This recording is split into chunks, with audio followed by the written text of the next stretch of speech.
Buddy, if you'd like to raise your hand and you need to use the mic, please. Matt, thank you. Hi, Oliver. How disappointed were you with that defeat and also the nature of the defeat?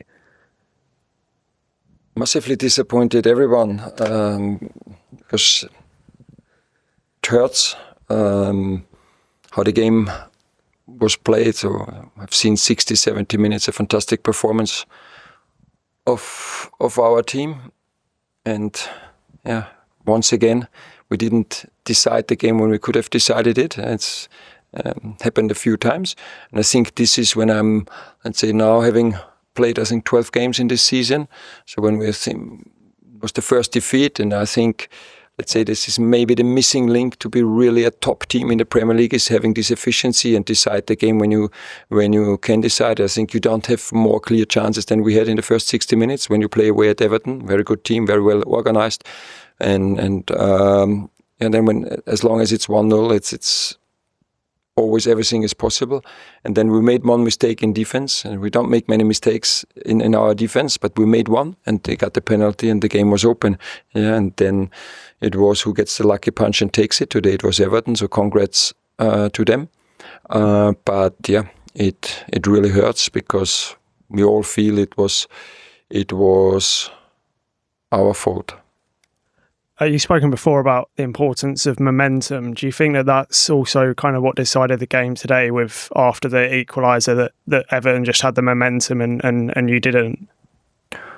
Yes, yeah. And again, it feels for me because we let them in the game, yeah, because we didn't take our clear chances. First half, fantastic performance. When I remember the last game. So last year we lost both games 2-1.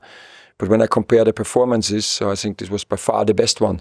Yeah, and but 1-0 is, and then it's Premier League football. Every team every team can score in the Premier League. Yeah, with one situation with set plays, and this happened today. And but on the other side, it's part of a development. Yeah, that we're now. It's never a straight line up. I think we have made a few steps forward in the last couple of months, and yeah, today we have to feel this disappointment, this pain, and then we will learn from it and try to improve it. It seemed like some of your players looked quite tired, sort of late on in the game, or sort of after the sort of, as you say, like 70th minute. Do you think that the sort of result was partly down to the number of games you played and the number of minutes in their legs at all? You don't think that was anything to do with it? No, it would be cheap excuse and it's easy to say, but we will have to schedule hopefully until the end of the season, because then we have a long journey in the cup competitions, and I think nobody had this feeling for 60 minutes, yeah. And when we are maybe 2 or 3-0 up, I think the game ends completely different, yeah. And then everybody would say, "Wow, no physical issue," and it was just, when you get the equalizer at home, you get the momentum, yeah. You get the energy again, and for us, yes, it's and also the players are feeling it, yeah. Then you have in your mind, we could have decided it already, yeah. And so that's going on. We tried to bring on a few fresh legs, but today it didn't work.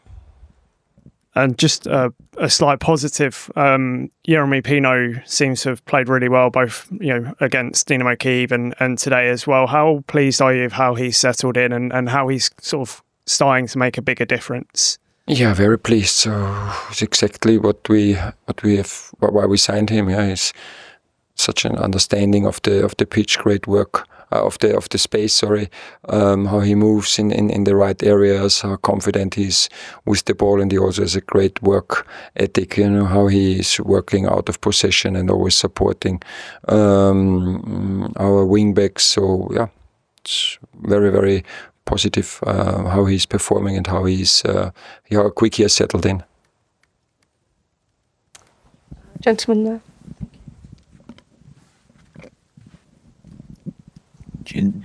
Hi, Oliver.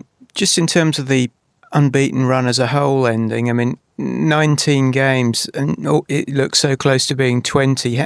How big an achievement was it to actually go on a run of that length? The wrong question today. I'm a terrible loser, so maybe in the international break I can reflect on this great run. But I told the players, but I think when I talk about it, it's not my feeling at the moment. Even I know it, but I told the players that they can be really proud on themselves. It's the next chapter they wrote into Crystal Palace history book after winning 2 trophies. Now the longest unbeaten run in history in over 120 years or whatever. So it's a huge achievement from the players, and so they deserve all the credit. And on the other side, it just feels.